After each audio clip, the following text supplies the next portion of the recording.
I found out 24 hours before the deadline of elections of getting on the ballot that 2 positions on the York County side of the school board weren't being filled. Okay, so basically it was like, all right, Christina, you were raised strict Catholic, you had a screwed up life, but, you know, what would God want you to do in this situation? For me to just go out and get on the ballot and go through a little bit of community scrutiny, I said that's minor to what Jesus Christ went to die on the cross for our sins. So I went for it. I called up the courthouse, found this out, and they said, well, what do I got to do? Because I'd never been through an experience like this. And they're like, you're never going to make it. And I said, yes, I am. I flew down with 15 minutes to spare. I got the paperwork. I said, you got to give me the Democrat list because you're not finding 15 Democrats running the streets of Newberrytown during the daytime. So I got to go hit my Democrats this evening.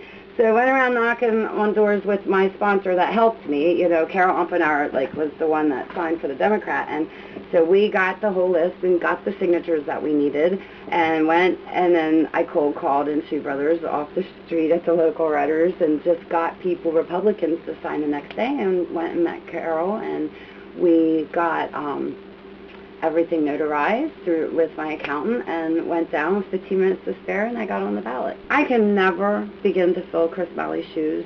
You know, I can't. I'm not going to begin to try. But we have an area that is in such denial of their issues, and until they step up and start admitting that our community and like our school district's like, it's not our responsibility, it's not our responsibility.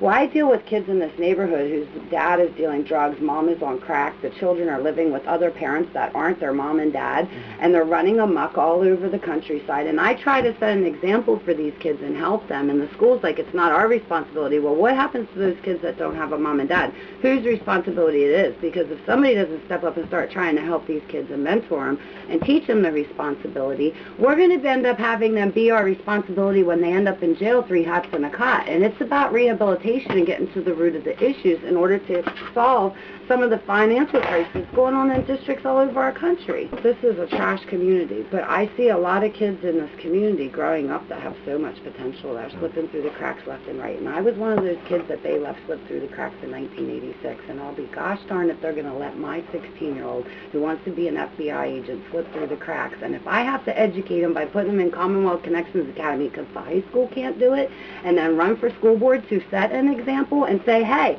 yes, I've done this, I've done that, you want to call me white trash, you know what, I'm a prodigy of this high school. So what are you saying about what you're producing in your high school?